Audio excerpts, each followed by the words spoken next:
چلیں اس کی چوکھٹ کو سلام کریں جس نے اسلام کی آبیاری کے لیے اپنی دولت کو پانی کی طرح بہا دیا، جس نے دین خدا کو آباد رکھنے کے لیے اپنے چمن کو بار بار ویران کیا، جس نے اسلام کو اس وقت سہارا دیا جب وہ یتیم عبداللہ کی انگلی تھامے حسرت زدہ کسی مددگار کی راہ تک رہا تھا، جس نے سب سے پہلے رسالت کی تصدیق کی، جس نے رسول کے پیچھے پہلی نماز جماعت پڑھی، جس کی اولاد نسل در نسل اسلام کی گھٹتی سانسوں کو اپنا لہو دے کر نئی حیات عطا کرتی رہی، آج بھی جس کے لال کے صدقے میں یہ جہاں اپنی شادابیوں کے ساتھ ٹھہرا ہوا ہے، جو آبروئے سورہ کوثر ہے،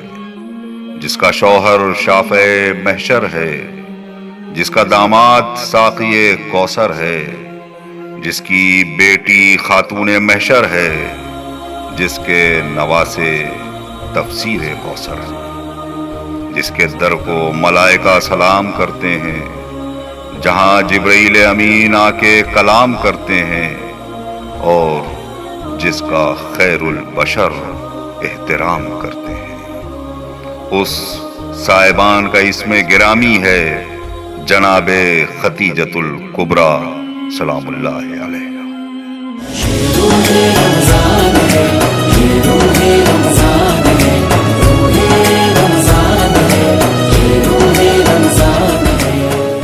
ناظرین السلام علیکم، ہم اپنی خصوصی سیریز صراط مستقیم کے ساتھ آپ کی خدمت میں حاضر ہیں۔ آج پھر ہمارے ساتھ حجت الاسلام والمسلمین مولانا سبیع الحسین رضوی صاحب قبلہ موجود ہیں۔ ناظرین، اس عظیم خاتون کے فضائل کا ذکر ہو رہا ہے جس کی عظمتوں کا قصیدہ صرف اہل اسلام ہی نے نہیں بلکہ مختلف زمانوں میں مختلف مذاہب کے تاریخ دانوں نے اپنی اپنی کتابوں میں خوب کیا ہے، اور کیوں نہ ہو ہمارے آخری نبی کی زندگی میں آنے والی یہ عظیم المرتبت خاتون جس نے اسلام کو اپنے لہو سے اور اپنی دولت سے سینچا۔ کل آپ کی وفات کی تاریخ تھی، اس لیے بہت سارے موضوعات کو تشنا چھوڑ کر ہم نے آپ کی وفات کا ذکر کیا، لیکن چونکہ ابھی بھی آپ کی زندگی کے بہت سارے گوشے تشنا ہیں اور بہت سارے فضائل باقی ہیں، اس لیے آج پھر ہم انہی باتوں کو آگے بڑھاتے ہوئے جہاں پر ہم نے اپنا موضوع چھوڑا تھا، حجت الاسلام والمسلمین مولانا سید سبیع الحسین رضوی صاحب کے ساتھ آپ کی ملاقات کرائیں گے۔ حضور السلام علیکم۔ علیکم السلام ورحمۃ اللہ وبرکاتہ۔ کل جہاں پر ہم لوگوں نے فضائل کے گوشے سے بات چھوڑی تھی، اس میں آپ نے بیان فرمایا تھا کہ جناب ختیجہ سلام اللہ علیہ نے خود اپنے ولیمے کا انتظام کرایا تھا، مگر جو اصول زندگی ہے اس کے حساب سے آج کل کے زمانے میں بھی ولیمہ تو لڑکے کا حق ہوتا ہے، فریضہ ہوتا ہے بلکہ، تو کیا یہ ولیمہ خود جناب رسالت مآب صلی اللہ علیہ وآلہ وسلم کی طرف سے بھی ہوا تھا؟ اعوذ باللہ من الشیطان الرجیم، بسم اللہ الرحمن الرحیم، الحمدللہ رب العالمین، الصلاۃ والسلام علی رسولہ الکریم وآلہ الطاہرین اجمعین، لا سیما علی بقیۃ اللہ الاعظم، صلوات اللہ وسلامہ علیہم اجمعین ولعنۃ اللہ علی اعدائہم اجمعین، اما بعد۔ اللہم صل علی محمد۔ دیکھیے، عرب میں اس وقت ابھی اسلام اور نظام قرآن نہیں آیا تھا۔ جی۔ مستحب تو یہ ہے کہ لڑکا جس کی شادی ہوئی ہے وہ ولیمہ کرے، جی، اور بہرحال ہونا بھی چاہیے۔ اس زمانے میں جب کہ شادی کے جو رسم و رواج ہے اس میں عرب مختلف طریقوں سے اپنے ولیمے کرتا تھا، کچھ کرتے تھے کچھ نہیں کرتے تھے، مگر خود جناب خدیجہ سلام اللہ علیہ نے اپنا ولیمہ کیا ہے۔ جی، اور ولیمہ آپ کا جو بڑا تاریخی ولیمہ ہے، یہ بھی نہیں کہ یوں ہی بلا کر کے کھلا دیا ہو۔ آپ کا ولیمہ خود ایک ولیمہ جناب ابو طالب علیہ السلام نے کیا ہے جی پیغمبر اسلام کی طرف سے، جی اور ایک ولیمہ خود جناب خدیجہ نے کیا ہے اپنا۔ کیا کہنا، اس اپنی تنگ دستی کے زمانے میں بھی اپنے بھتیجے کو جناب ابو طالب علیہ السلام نے معاشرے کے طنز و تشنیع کے حوالے نہیں کیا، بلکہ آپ نے ایک عظیم الشان ولیمہ کیا۔ جی وہ عرب جو روٹیاں گن کے نہیں کھاتا تھا، ناپ کے کھاتا تھا کہ کتنی اونچی روٹی ہے۔ جو عرب ایک دو گلاس جام نہیں پیتا تھا، بلکہ حوض میں بھر کے ڈوب کے پیتا تھا۔ جس عرب کے پیٹ کی گہرائی اتنی ہو کہ تاریخیں لکھتی ہیں، یہ خلفائے یعنی حکام جو بنی امیہ کے گزرے ہیں، ان کا ناشتہ 2 بکروں پر ہوتا تھا۔ تو جس عرب کا ناشتہ 2 بکروں پر ہوتا ہو، اس کے کھانے کا حال کیا رہا ہوگا؟ تو اس کے پیٹ کی گہرائی یا جناب ابو طالب جانتے ہیں یا جناب خدیجہ جانتی ہیں۔ کیا کہنے، تو جناب ابو طالب علیہ السلام نے ایک روز ولیمہ کیا تھا جی اور عظیم الشان ولیمہ تھا، مگر جو جناب خدیجہ نے اپنا ولیمہ کیا ہے یہ بہت ہی تاریخ ساز ولیمہ ہے۔ جی بعض جگہوں پر یہ ہے کہ 15 دن آپ نے کھانا کھلایا ہے، بعض جگہوں پر یہ ہے کہ 1 ہفتہ کھلایا، بعض جگہوں پر 3 روز۔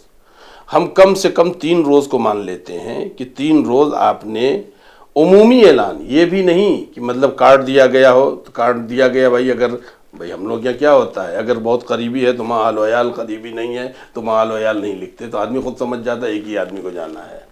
بعض ہمارے علاقے ایسے جہاں پر لکھا ہی جاتا ہے 1 نفر۔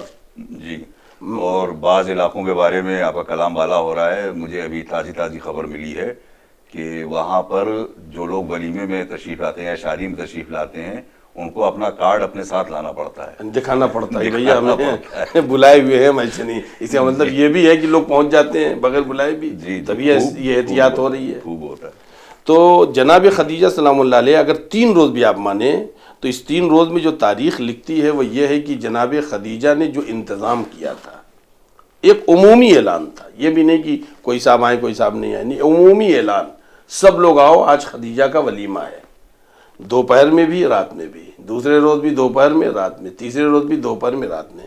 کھانا جو پکا ہے مختلف قسم کا وہ الگ، یہ جناب ابو طالب کی طرف سے نہیں، یہ جناب خدیجہ کی طرف۔ جناب خدیجہ کی طرف جناب ابو طالب علیہ السلام نے 1 روز ولیمہ کیا تھا، وہ بھی عمومی ولیمہ تھا۔ جی، اور یہ جناب خدیجہ نے جو انتظام کیا ہے یہ کم سے کم 3 روز مانا گیا ہے، ورنہ 15 دن کی بھی روایت ہے، تاریخ میں 7 دن کی بھی ہے، مگر ہم تو کہتے ہیں ایک ٹائم ان عربوں کو کھلانا بہت بڑی بات ہے۔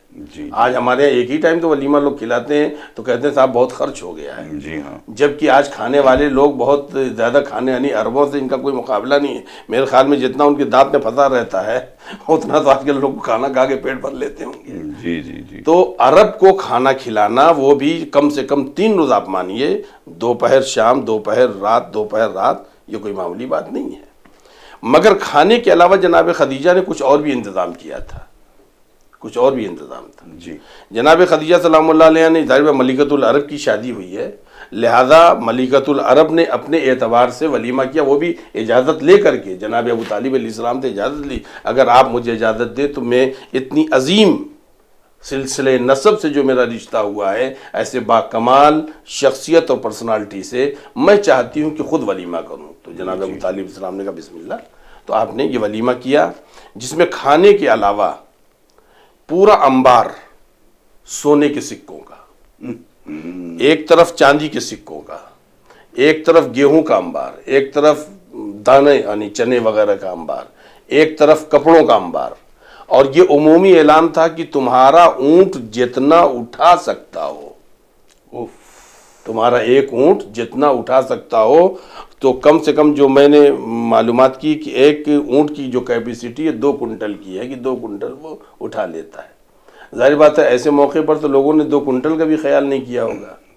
اور اس موقع پر تو جو مطلب آدمی کا ذہن اور نفسیات جو بولتے ہیں، نفسیات یہ کہتے ہیں کہ آدمی نے اس وقت تو چاندی کی طرف بھی پلٹ کے نہ دیکھا ہوگا۔ جتنا اٹھا سکتا ہے تمہارا اونٹ، وہ یہ انبار لگے ہیں، لے کر کے جاؤ، کوئی روک ٹوک نہیں ہے۔ تو کم سے کم 3 روز کھانا کھاؤ اور لے کر کے جاؤ۔ یہاں تک بھی تاریخ میں ہے کہ بعض لوگ تھوڑا سا چاہے چڑ کر کے یا اپنی پرسنالٹی سمجھ کر کے نہیں آئے تھے، تو اتنا ہی سامان کھانے کے ساتھ جناب خدیجہ نے ان کے گھروں تک بھیجا ہے۔ تو اس کا مطلب یہ ہے کہ جناب خدیجہ سلام اللہ علیہ نے ولیمہ کر کے ایک فرد کو یا عرب کی ایک جنریشن کو ولیمہ نہیں کھلایا ہے، در حقیقت یہ کئی نسلوں اور جنریشن کو آپ نے اپنے ولیمے کا کھانا کھلایا ہے، اس لیے کہ جب یہ سکے گئے ہیں تو ایک دن میں خرچ ہونے والے نہیں ہیں۔ تو جناب ابو طالب علیہ السلام نے بھی ولیمہ کیا اپنے بھتیجے کی شادی کی خوشی میں، تاکہ معاشرہ جو ہے طنز و تشنیع نہ کرنے پائے اور میرا بھتیجا اپنے آپ کو لاوارث و یتیم نہ سمجھے۔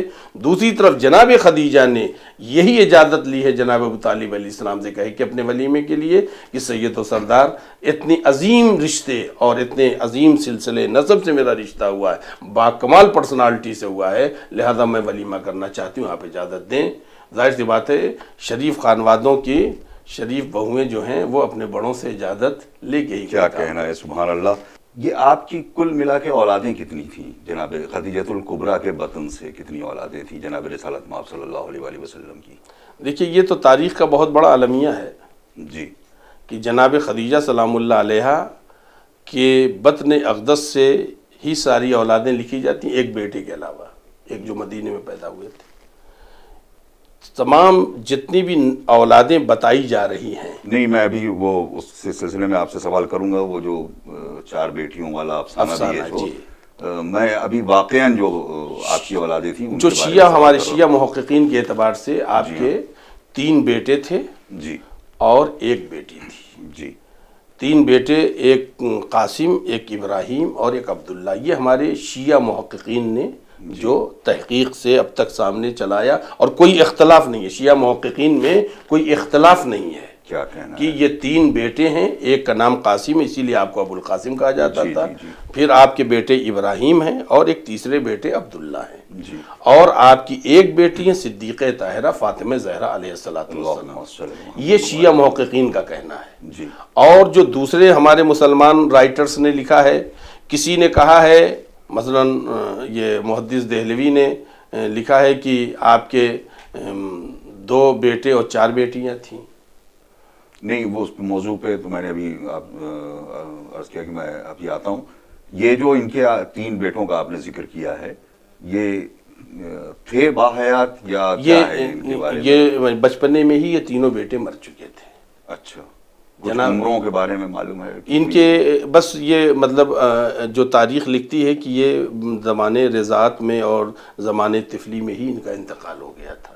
مطلب کوئی بیماری وجہ بنتی ہے یا نہیں، کوئی کچھ اس بیماری میں بھی تاریخ نہیں لکھتی ہے، بس انتقال لکھتی ہے تاریخ۔ اچھا کوئی ایسی وجہ بیماری وغیرہ نہیں، تاریخ نہیں لکھا ہے، بس یہ لکھا ہے کہ زمانے رضاعت میں اور زمانے طفلگی میں انتقال کر گئے یہ تینوں بچے۔ جی ہاں، اب وہ بہت اہم سوال، یہ جو 4 بیٹیوں والا معاملہ ہے جی اسلام میں اس نے کافی مسئلے کھڑے کیے ہیں، جی تو صرف ہم ظاہر ہے کہ ہم صراط مستقیم کی بات کر رہے ہیں تو ہم اسی پر چلتے ہوئے جاننے کی کوشش کریں کہ دراصل آپ کی بیٹی، یہ 3 باقی جو بیٹیاں ہیں جناب صدیقہ طاہرہ سلام اللہ علیہ کے علاوہ، یہ افسانہ شروع کہاں سے ہوا؟ کیا ہے اس کی حقیقت؟ کچھ نہ کچھ تو حقیقت رہی ہوگی کہ جس کو بعد میں ایک کہانی بنائی گئی ہے، تو یہ کیا ہے آخر؟ دیکھیے پہلی بات تو یہ ہے کہ مسلمانوں نے جو اختلاف کیا ہے، مسلمان رائٹرز نے، جی اور ان تمام رائٹرز میں محدث دہلوی بھی ہیں اور بھی آپ کے علامہ ابن حجر مکی بھی ہیں۔ بہرحال میں ان تحقیقی باتوں کو لے جانے سے کوئی وہ نہیں ہے، جی ہاں۔ میں خلاصتاً یہ کہنا چاہتا ہوں کہ ان لوگوں نے اختلاف کیا، کسی نے لکھا ہے 2 بیٹے 4 بیٹیاں، جی کوئی لکھتا ہے 4 بیٹے 4 بیٹیاں، جی کوئی لکھتا ہے 7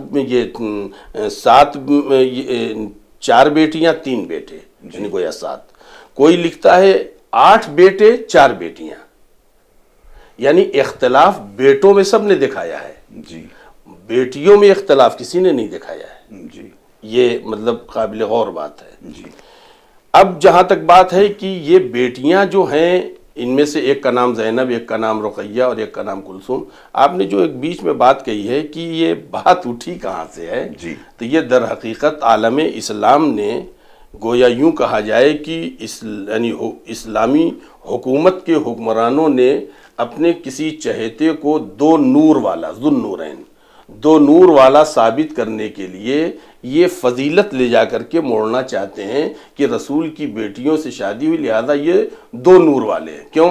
اس لیے کہ رقیہ سے ہوئی، جب ان کا انتقال ہو گیا تو پھر کلثوم سے ہوئی، تو گویا پیغمبر کی دو بیٹیوں سے شادی ہوئی تو یہ دو نور والے. اس بات کے لیے یہ افسانہ تیار کیا گیا ہے. جی. اب اس میں ذرا سا بہرحال یعنی غور کرنے کی چیز ہے، کچھ متفق علیہ باتیں ہیں.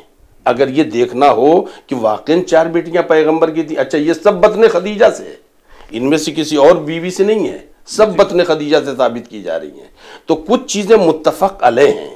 ان متفق علیہ پر نظر ڈالنے کے بعد خود بات واضح ہو جائے گی کہ یہ بیٹیاں پیغمبر کی تھیں یا نہیں تھیں.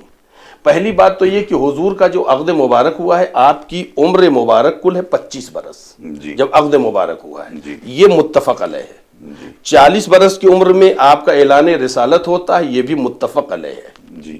تو کل کتنے سال ہوئے شادی اور اعلان رسالت میں؟ کل 15 سال. 15 سال. اب اسی 15 سال کے بعد کی درمیان کی بات دیکھ لیجئے آپ. یہ بھی متفق علیہ ہے کہ آپ کی 2 بیٹیاں، یعنی جن کو بیٹی کہا جاتا پیغمبر کی، وہ رقیہ و کلثوم کی شادی ابو لہب کے بیٹے عتبہ اور عتیبہ سے ہوئی تھی. یہ بھی متفق علیہ، اس میں کوئی اختلاف نہیں ہے. جی. 2 کافروں سے کے کافر بیٹوں سے زینب کی شادی کسی اور سے ہوئی تھی، لہذا وہ مورد گفتگو نہیں ہے. اصل مورد گفتگو جو ہیں وہ کون ہیں؟ وہ ہے رقیہ اور کلثوم. تو رقیہ اور کلثوم کی شادی ہوئی تھی ابو لہب کے 2 کافر بیٹے عتبہ اور عتیبہ سے. جی. اور یہ متفق علیہ ہے. اور یہ بھی متفق علیہ ہے، سارے مورخین کہتے ہیں کہ جیسے ہی پیغمبر نے اعلان رسالت کیا تو ماں باپ کے دباؤ میں آ کر کے ابو لہب اور اس کی بیوی ام جمیل کے دباؤ میں آ کر کے دونوں بیٹوں نے ان بیٹیوں کو طلاق دے دی. اب جب طلاق ہو گئی تو پہلے یعنی عثمان کی شادی ہوئی ہے اس سے جناب رقیہ سے، اور ان کا جب انتقال ہو گیا تو پھر کلثوم سے شادی ہوئی ہے. یہ سب متفق علیہ ہے. جی. اب آئیے سب سے بڑا جو اتفاق ہے جہاں سے ہماری اصل گفتگو اور غور کرنے کے لائق ہے وہ یہ ہے کہ جب حضور سرور کائنات صلی اللہ علیہ وآلہ وسلم کی عمر مبارک 30 برس کی ہے تو آپ کے ہاں پہلی بیٹی پیدا ہوتی ہیں زینب. جی. یہ ہمارے محققین نہیں کہہ رہے ہیں، یہ ہمارے محققین، ظاہر ہے ہم تو اسی طرف سے بات کر رہے ہیں، ہم تو ادھر سے بات کر رہے ہیں. جی. لہذا جب 30 برس کی عمر ہے تو حضور کی تو کون شادی یعنی پیدا ہوا؟ زینب، جو بڑی بیٹی ہیں. ان کی شادی کسی اور سے ہوئی تھی لہذا ان سے کوئی مسئلہ نہیں ہے. اب آئیے جب حضور کی عمر مبارک، یہ بھی متفق علیہ بات ہے، اصابہ میں اس نے لکھا ہے ابن حجر مکی نے کہ جب آپ کی عمر مبارک 33 برس کی ہوئی، 33 ایئرس کے جب آپ ہوئے تو آپ کے ہاں رقیہ پیدا ہوئیں. جی. اور رقیہ اور کلثوم کی شادی کس سے ہوئی ہے؟ عتبہ اور عتیبہ سے. اچھا پہلے ہاں عتبہ اور عتیبہ سے ہوئی. تو 33 سال کب ان لوگ، اور انہوں نے طلاق بھی دیا ہے، تو طلاق کب دیا ہے؟ گویا 41ویں سال میں. تو 41ویں سال میں 33 سال کو آپ ملائیے کتنے سال بنتے ہیں؟ کل 7 سال، 7-8 سال. اور اس 7 یعنی مطلب 33 سال کی عمر میں کون پیدا ہوئی؟ رقیہ. اور ان کے بعد کلثوم پیدا ہوئی. اور 5ویں بعثت میں جناب صدیقہ کی ولادت ہوئی ہے، وہ اعلان رسالت کے بعد ہوئی. 5ویں بعثت میں آپ کی ولادت ہوئی ہے، لہذا ان سے کوئی گفتگو نہیں ہے. جی. اب یہ رقیہ کلثوم 33 برس کی عمر میں حضور کے یہاں پیدا ہو رہی ہیں. رقیہ چلیے 1 سال بعد ہم مان لیتے ہیں 34 برس. تو اعلان رسالت کے وقت ان دونوں بیٹیوں کی عمر کیا رہی ہوگی؟ 7 سال 6 سال. جی. جی. اب یہ 7 سال 6 سال کون صاحب عقل نکاح کرے گا، رخصت کرے گا، شوہروں کے گھر جائیں گی، طلاق بھی ہو جائے گا، دوسرا نکاح بھی ہو جائے گا. یہ کیا ہے؟ یہ پیغمبر کی بیٹیاں نہیں ہو گئی، ایک تماشا ہو گیا ہے. استغفر اللہ. اب دیکھیے حقیقت امر کیا ہے. حقیقت امر کیا ہے جو ہمارے شیعہ محققین لکھتے ہیں، تمام کتابوں کا خلاصہ میں آپ کو بتا رہا ہوں. مطلب یہ ایگزسٹ کرتی ہیں نا یہ تینوں خواتین؟ جی ہاں. جی. ان کا وجود ہے، وجود سے تاریخ نے انکار نہیں کیا ہے. جی. اور اس سے بھی انکار نہیں کیا ہے کہ عثمان سے دونوں کی شادی ہوئی ہے، رقیہ اور کلثوم کی، اس سے بھی تاریخ نہیں. یہ سب متفق علیہ ہے. مگر آیا یہ سب بطن خدیجہ سے تھیں؟ پیغمبر کی بیٹیاں تھیں؟ بات یہ ہے اگر پیغمبر کی بیٹیاں جناب خدیجہ سے ہیں تو ان کی عمر نکاح کب ہوا؟ بھائی کل 7 سال اور 6 سال کی بیٹیاں ہیں. اب ان کا نکاح یہ جوان کب ہو گئی اسی 7 سال میں، اور یہ نکاح بھی ہو گیا، رخصت بھی ہو گئی، طلاق بھی ہو گیا، پھر دوسرا نکاح ہو گیا. سوال یہ کھڑا ہوتا ہے. تو اب سوال یہ پیدا ہوتا ہے کہ یہ تینوں بیٹیاں ہیں کیا؟ جی اصل میں جناب خدیجہ سلام اللہ علیہ کی ایک بہن تھی حالہ، جن کا ذکر آ آپ چکا کر ہے. چکے ہیں. جی ہاں. جناب حالہ کا عقد ہوا تھا ہند تیمی نامی ایک عرب سے. ان کی پہلی بیوی تھی، ان کا نام حکمہ تھا. جی حکمہ ان کی پہلی بیوی کا نام تھا. وہ جب انتقال کی تو یہ 3 بیٹیاں چھوڑ کے مریں. اچھا. اور جناب حالہ جو جناب خدیجہ سلام اللہ علیہ کی بہن تھیں، ظاہر سی بات ہے یہ خاندان شروع سے نسل ابراہیم ہے، نسل اسماعیل ہے، لہذا یہ شفقتوں بھرا یعنی خاندان تھا. عظمتوں کا ذکر بھی آپ نے کیا اس کے ہے نا؟ ظاہر ہے. لہذا یہ سخی خاندان کی بیٹی تھیں. جب وہاں پہنچیں تو انہوں نے اپنے منی سوتن کی ان تینوں بیٹیوں کو سمیٹ لیا. اب جب سمیٹ لیا تو کچھ سال کے بعد انتقال ہو گیا شوہر کا. تو جب شوہر کا انتقال ہو گیا اب کھائیں پیئیں گی کیا؟ تو لہذا جناب خدیجہ نے اپنے یہاں بلا لیا. جب جناب خدیجہ سلام اللہ علیہ آئی ہیں کہاں؟ پیغمبر اسلام کے گھر. تو جیسے سب کچھ آیا، بہن بھی آئیں، یہ تینوں یتیم بچیاں بھی آئیں. پیغمبر تو تھے ہی انسانیت کے رکھوالے اور آدمیت کے رکھوالے اور رحمت للعالمین، لہذا انہوں نے اپنے سائے میں ان بیٹیاں، جوان ہوتی ہوئی بیٹیوں کو اور مزید پال کر کے ان کا عقد کر دیا، جو اس زمانے کے لحاظ سے نکاح ہوتا تھا اور عقد ہوتا تھا. اصل بات یہ ہے. اس کے علاوہ اور یہ تو آپ نے بعد میں کچھ مردوں کے ساتھ بھی کیا ہے، کچھ لوگوں کو گود لیا جسے کہتے ہیں کہ جی جناب پیغمبر اسلام جناب زید کو لیا ہے، زید کو ہی گود لیا ہے. اور چونکہ عرب کا طریقہ یہ تھا کہ یعنی کیوں یہ بنت محمد کہی جاتی تھی بیٹیاں، عرب جس کو پالے تو پھر اصل باپ کی طرف منسوب نہیں ہوتی تھی، پالنے والے کی طرف ہوتی تھی. جیسا کہ جناب زید کو پیغمبر اسلام نے خریدا اور پالا اور آزاد کیا، زید ہمیشہ ابن محمد کہے جاتے رہے. اس لیے کہ اس کی سب سے پہلی بنیادی دلیل یہ ہے کہ عرب کے اصول کے مطابق زید ابن محمد ہیں، مگر قانون اسلامی کے مطابق زید ابن محمد نہیں ہے. اس لیے کہ بیٹے کی بیوی سے باپ شادی نہیں کر سکتا اسلامی قانون میں، اور جناب زید کی طلاق دی ہوئی بیوی سے پیغمبر اسلام نے نکاح کیا ہے. کیا کہنا ہے، سبحان اللہ. بہرحال یہ تو ایک اس طرح کا ایشو تھا کہ جو ہم چاہتے تھے کہ ہمارے بچوں کو معلوم ہو، اور یہ سوال ہم لوگوں سے بہت زیادہ کرتے ہیں، خاص طور سے جوان لڑکے جن کو تاریخیں پڑھنے کا شوق ہوتا ہے. جی وہ اس قسم کی باتوں کے بارے میں سوال کرتے ہیں. اور یہ بھی خیال رہے کہ یہ جناب حالہ کی بیٹیاں نہیں تھیں، جناب حالہ کی سوت کی بیٹیاں تھیں یہ. جی جن کو انہوں نے پالا. پھر جناب خدیجہ کی آئیں، پھر پیغمبر اسلام یا جب جناب خدیجہ آئیں تو ان بچیوں کی ظاہر بات وہ رحمت للعالمین. اب یہ ایک اور بڑا قیمتی سوال ہے، اس کی طرف بھی بہت زیادہ ہمارے یہاں کے نوجوان جو ہیں وہ فکر مند رہتے ہیں اس سلسلے میں. جناب خدیجۃ الکبریٰ جو ملکۃ العرب وہ کہلائی جاتی تھیں، اور آپ کا اسلام کے اوپر بہت زیادہ آپ نے دولت بھی اپنی نثار کر دی. لیکن جس طریقے سے آپ نے ابھی ولیمے کا ذکر کیا تو اس کے لیے یہ سوال ضروری ہے کہ کیا ساری دولت اسلام کے ہی نام چلی گئی یا کیا ہوا اس دولت کا؟ دیکھیے تاریخ میں کیا ملتا ہے؟ تاریخ یہ کہتی ہے کہ جناب خدیجہ کی ملکیت تھوڑی بہت نہیں تھی، بلکہ اس سلسلے میں ایک روایت میرے ذہن میں آ رہی ہے. میں نے ملکۃ العرب جو ہمیں محترم سرکار رئیس الواعظین نے لکھی ہے، اس میں انہوں نے ایک یعنی پوری روایت لکھی ہے جس میں انہوں نے ایک ذکر کیا ہے. میں اس لیے اس روایت کو ذکر کہ ان کا بھی ذکر آ جائے اور کتاب کا ذکر، اور الحمدللہ ان کے فرزند کام کر رہے ہیں اس کتاب پر. اور اللہ ان سب کو اور ترقی دے، اور اس نسل میں نور ایمانی کے ساتھ ساتھ جو جذبہ ان کا تھا، جو ان کا جذبہ تھا قلم و صاحب زبان بننا، اس نسل میں اللہ باقی رکھے انشاءاللہ. تو یہ انہوں نے لکھا ہے کہ ایک مرتبہ پیغمبر اسلام گھر کے اندر آئے تو جناب خدیجہ نے دیکھا کہ ان کے چہرے کا کچھ رنگ بدلا ہوا ہے. تو جناب خدیجہ نے پوچھا آپ کیوں مزمعیل ہیں سید و سردار؟ تو پیغمبر اسلام نے فرمایا خدیجہ قحط پڑا ہوا ہے اور انسانیت بھوکی مر رہی ہے. جناب خدیجہ نے اپنے غلاموں کو حکم دیا کہ فلاں حجرے سے سونے نکالے جائیں.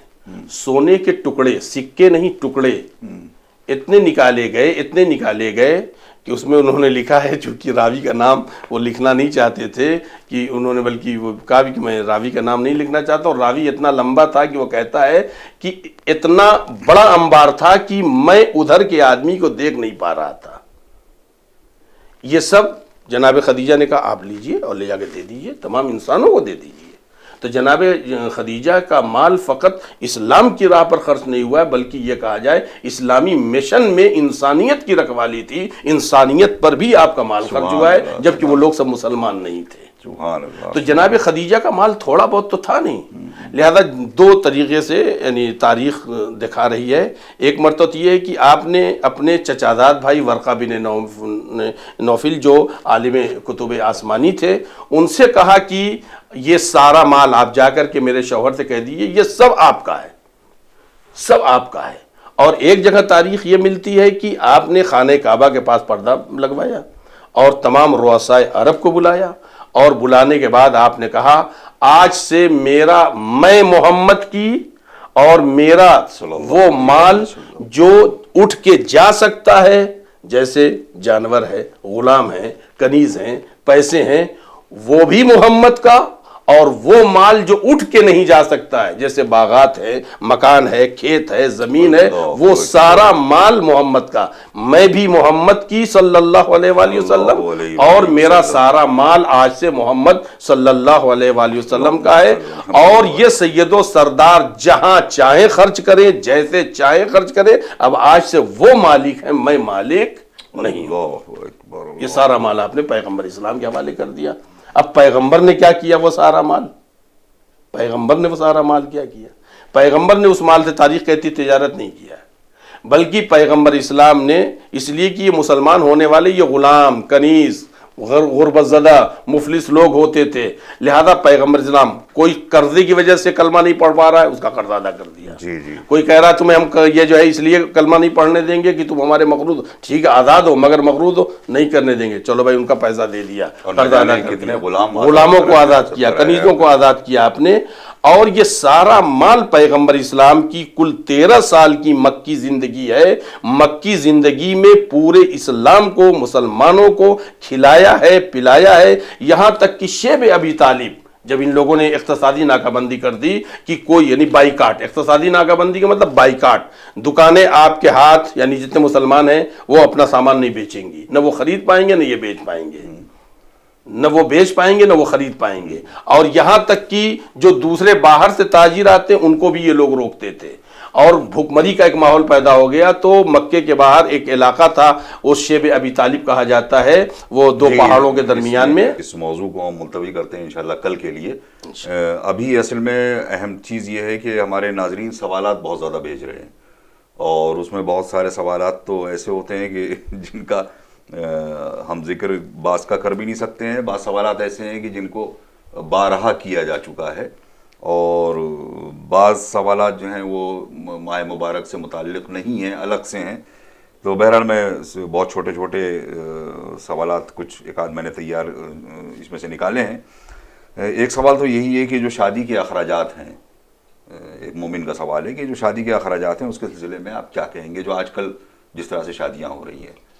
دیکھیے شادی کے معاملے میں جو ہمارا ماحول اور معاشرہ ہے یہ بہت غریب امیر بننے کے چکر میں تباہ ہے، امیر اپنی امیری دکھانے کے سلسلے میں تباہ ہے جی، ورنہ اسلامی نقطۂ نظر سے جو طریقہ ہے شادی کا، جتنے آسان طریقے سے اپنی عزت اور آبرو بچ سکے اتنی ہی آسان طریقوں سے کرے، اپنے آپ کو ہلاک نہ کرے، جی، اپنے آپ کو ہلاک نہ کرے۔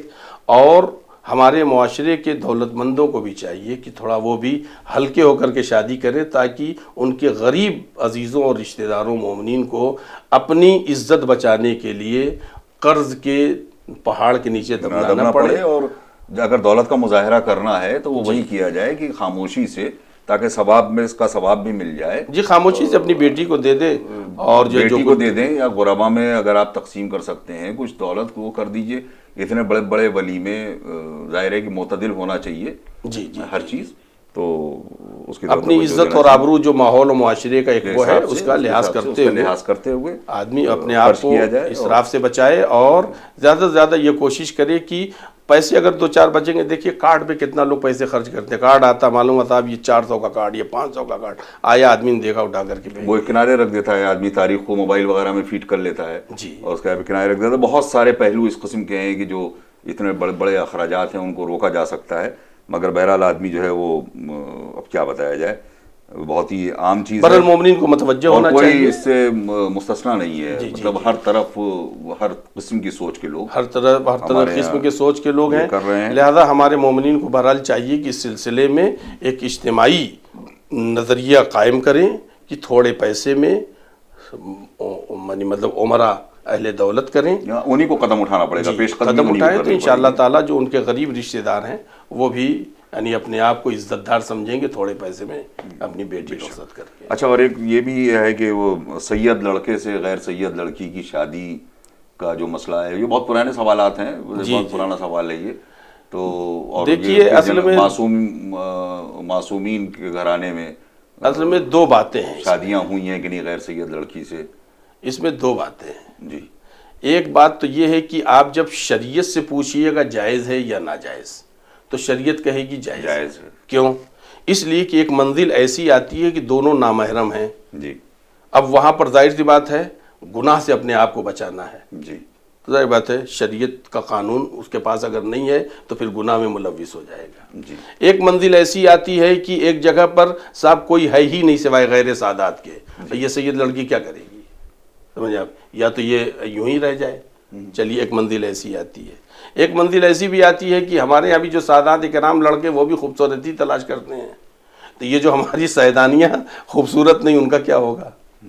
اب ان کا باپ پریشان ہے، ماں پریشان ہے، بہت سے ایسے پہلو ہیں۔ تو قانوناً اگر آپ پوچھئے گا تو شریعت حرام نہیں کہتی ہے، مگر احتراماً جب آپ پوچھئے گا، احترام کے لحاظ سے، معاشرے کے لحاظ سے، ماحول کے لحاظ سے، کہ جو ایک سادات کرام کا بہرحال ایک احترام ہے اور ایک ان کی عزت اور ایک بلندی بہرحال اللہ نے رسول اللہ صلی اللہ علیہ وسلم سے کی نسبت سے کہا ہے، تو اس سلسلے سے بہرحال آدمی اپنے ماحول و معاشرے کو دیکھے کہ ہمارا ماحول و معاشرہ کس چیز کی اجازت دیتا ہے۔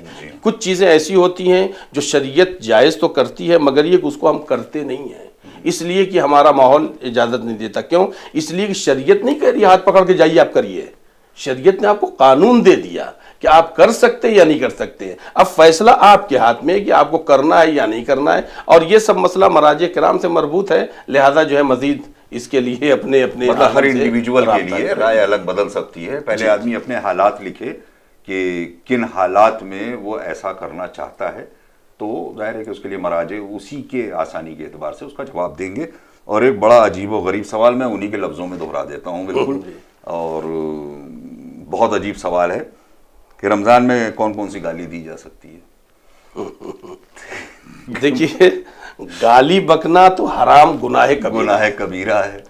جس کو ہم لوگ گالی کہتے ہیں اس کو شریعت گالی نہیں کہتی، اس کو الزام کہتی ہے۔ کسی بھی مومن و مومنہ پر الزام لگانا جائز نہیں ہے، جب تک وہ معاف نہیں کرے گا اس وقت تک اللہ معاف نہیں کرے گا۔ وادی مرصاد میں سب پھنسیں گے، وادی مرصاد میں جنت کی طرف جانے والے، میں جہنم میں جانے والوں کی بات نہیں کر رہا ہوں، جنت میں جانے والے اپنے نیک اعمال لے کے جائیں گے، وادی مرصاد پہ روکے جائیں گے۔ کیوں بھائی رکے ہیں؟ یہ اہل حقوق رکھے کھڑے، اے تم نے مجھے ماں کی گالی دی تھی، اے تم نے مجھے بہن کی گالی دی تھی، تم نے مجھے یہ گالی دی تھی، تم نے وہ گالی دی تھی، میری غیبت کی تھی، وہاں اہل حق کھڑے ہوں گے، اور اس وقت تک جب تک وہ نہیں معاف کریں گے اس وقت تک آدمی بڑھ بھی نہیں پائے گا، چاہے کتنی نیک اعمال لے کر کے کیوں نہ گیا ہو۔ لہذا جس کو ہمارے یہاں گالی کہا جاتا ہے وہ شریعت اسے الزام کہتی ہے، قرآن اس کو الزام کہتا ہے۔ مثلا یہ جو گالیاں بکی جاتی ہیں، اس سے بھی بڑی چیز تہمت، یہ تہمت وہی الزام تہمت آپ کے، تو اس کو قرآن مجید نے برداشت نہیں کیا۔ کسی بھی مومن و مومنہ پر یہ تہمت لگانا ہوا، جو گالی بکی جاتی ہے اگر اس کا ترجمہ کیا جائے تو اس کا ترجمہ یہی ہوتا ہے۔ بلکہ گالی تو اسے کہتے ہیں جو ہمارے یہاں لوگ شریفوں کی زبان میں کہتے ہیں کمبخت، اسے گالی کہا اسلام نے۔ ذلیل جو ہمارے یہاں عموماً لوگ بولتے ہیں اس کو گالی کہا شریعت نے۔ تو جو جن لفظوں کو ہمارے یہاں گالی نہیں کہا جاتا اسے شریعت گالی کہتی ہے، اور جسے ہم گالی کہتے ہیں اسے شریعت تہمت اور الزام کہتی ہے۔ تو دیکھیے گالی میں تو یہ ہے کہ ہم نے آپ کو ذلیل کہا، آپ نے ہمیں معاف کر دیا، معاملہ نکل گیا، مگر یہ کہ خدا نخواستہ اگر میں نے آپ کو ماں کی گالی دی تو آپ سے ہی خالی معافی نہیں مانگنا ہے، آپ کی والدہ سے معافی مانگوں، آپ کے بھائیوں سے معافی مانگوں، آپ کی بہنوں سے معافی مانگوں، ان کے بھائیوں سے معافی مانگوں، اس لیے کہ یہ سلسلہ جو الزام کا لگا ہے اس سے اتنے رشتوں کا دل دکھا ہے، اور اگر میں نے فقط آپ سے کہا ذلیل تو فقط آپ ہی کا دل دکھا ہے، ہو سکتا ہے آپ کا دل بھی نہ دکھا، اس لیے کہ ہمارے معاشرے میں ذلیل کمبخت کرنا ایک عام چیز ہے۔ جناب یہ تو بہت ہی عام بات ہے، یہ میں ناظرین سے مخاطب ہو کے کہوں کہ یہ جو دو دوست آپس میں ملتے ہیں، میں نے بارہا مجلسوں میں بھی یہ بات پڑھی ہے کہ یہ دوستوں کو آپس میں ملنے کا طریقہ کار بھی آج کی نسل میں بڑا عجیب و غریب ہے کہ جو دوست جتنی بڑی بڑی گالیاں برداشت کر لے جائے اس کو اتنا اچھا دوست مانا جاتا ہے۔ حضور دوستی اس کا نام نہیں ہے، بلکہ دوستی ایثار کا آبرو بچانے کا نام ہے، محبت کا نام ہے، دوسرے کی آبرو کے ساتھ کھلواڑ نہ کرنے کا نام ہے، سڑکوں کے اوپر ایک دوسرے کی عزت بڑھانے کا نام ہے۔ ہم شہزادی کے حوالے سے، بی بی کے حوالے سے کل بھی انشاءاللہ گفتگو جاری رکھیں گے، جس میں بہت ہی اہم 2-3 سوال آپ کی خدمت میں پیش کرنے ہیں، اور ہمیں یقین ہے کہ انشاءاللہ سیر چشم اس کا جواب ہوگا۔ آج ہم آپ سے یہیں پر اجازت لیتے ہیں۔ خدا حافظ و ناصر، والسلام علیکم ورحمۃ اللہ وبرکاتہ۔